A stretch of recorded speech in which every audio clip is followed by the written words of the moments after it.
ശരിക്കും നമ്മൾ ചിന്തിക്കേണ്ടത്, നമ്മൾ സ്വലാത്ത് കൊണ്ട് ഒരിക്കലും തങ്ങളോടുള്ള കടപ്പാട് തീരുകയില്ല.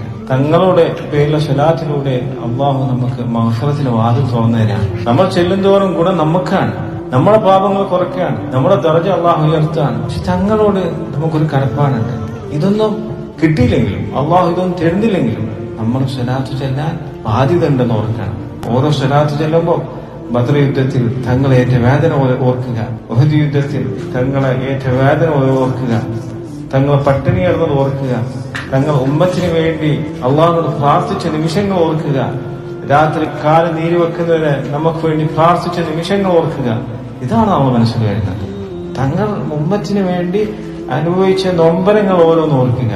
അപ്പോഴാണ് നമ്മൾ സ്വലാത്തിന് മധുരം കിട്ടുള്ളൂ. അപ്പോഴാണ് നമ്മൾ ഓരോ സ്വലാത്തിനും ജവാബ് കിട്ടുള്ളൂ. അപ്പോഴാണ് തങ്ങളുടെ ഹൃദയത്തിൽ നമുക്കൊരു സ്ഥാനം ഉണ്ടാവുള്ളൂ.